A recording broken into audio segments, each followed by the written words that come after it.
Bonjour, bienvenue à tous sur Spareka YouTube. Nous sommes dans l'univers électroménager. Nous allons vous montrer comment raccorder un lave-vaisselle sur l'arrivée d'eau et l'évacuation.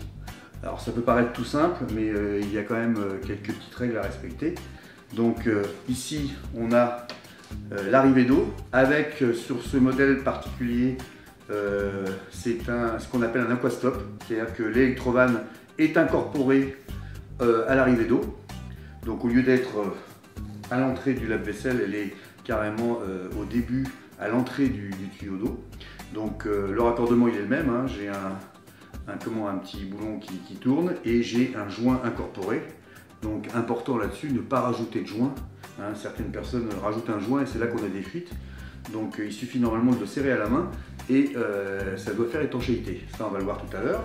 Et puis l'évacuation, donc l'évacuation qui elle sort du lave-vaisselle tout en bas, hein, derrière le lave-vaisselle, et qui va être raccordée ici, on va ouvrir la porte, voilà, donc là on a le raccordement, on a le robinet d'eau ici, et la crosse avec le siphon pour l'évacuation.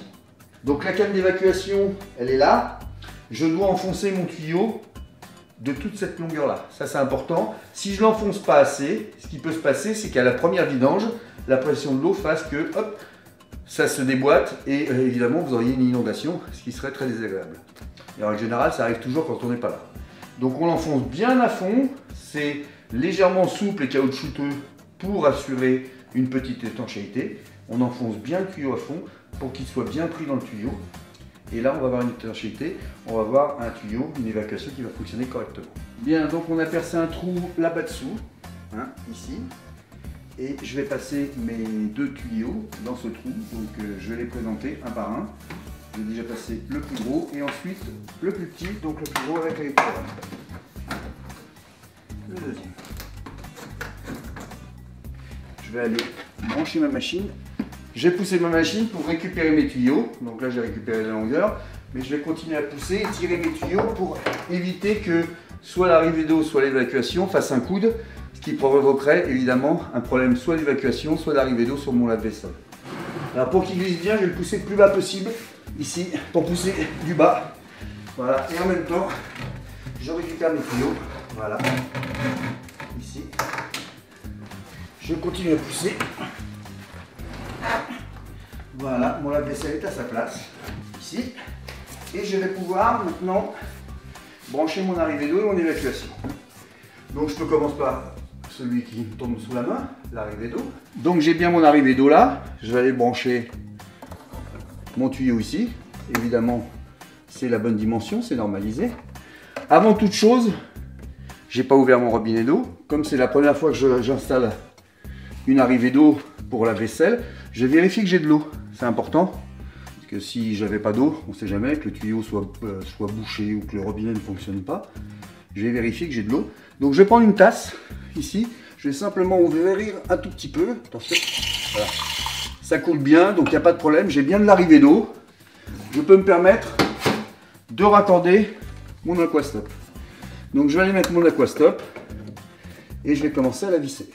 Donc ça doit se visser sans forcer. Voilà. Je serre bien la main. Ici. Voilà, je suis bien serré. Je remets mon tuyau dessous pour pas que ça me gêne. Voilà, ici. Et je vais vérifier qu'il n'y a pas de fuite, donc je vais ouvrir mon robinet. Mon robinet est ouvert. Je peux passer la main. Vous voyez, en l'ayant serré simplement à la main, ça suffit. Il ne faut pas le serrer à la pince, c'est quand même un petit serrage en plastique. Si vous le serrez avec une pince, vous risquez de le fêler ou de le casser. Et là, vous auriez une fuite, peut-être pas tout de suite, mais plus tard. Le serrage à la main est suffisant. Je vais serrer encore un tout petit peu pour tourner mon électrovanne pour qu'elle soit le plus possible à l'abri. Voilà. Là, mon installation est propre. Mon tuyau descend et il n'y a rien qui gêne. Je vais maintenant installer mon tuyau d'eau, l'évacuation, de la même manière. Ici, je vais le passer en dessous. Voilà. Mon tuyau d'évacuation, je vais aller le mettre dans la canne, ici. l'intérieur. Hop. Et une fois qu'il est à l'intérieur, je vais bien pousser jusqu'au bout, le plus bas possible. Voilà, là il est bien.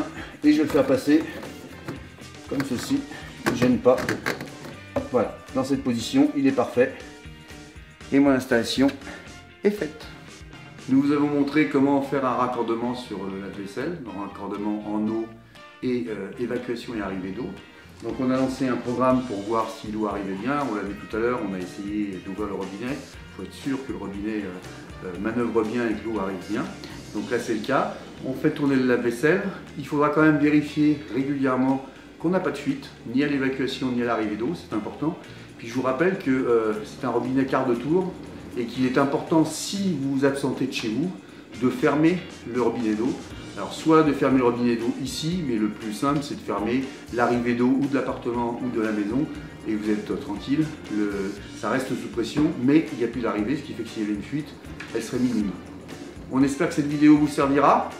Attention aux précautions, hein, de ne pas oublier les joints, ne rajoutez pas de joints non plus, de bien serrer à la main, sans outil, c'est important pour éviter de casser la bague. Et puis avec tout ça, tout doit fonctionner très bien. N'hésitez pas à nous rejoindre sur Spareka YouTube. Vous avez la possibilité de mettre un petit pouce à la fin de la vidéo pour dire que vous avez aimé cette vidéo. Et puis vous pouvez poser vos questions d'ordre technique, d'ordre d'utilisation, d'entretien. On y répondra le plus rapidement possible.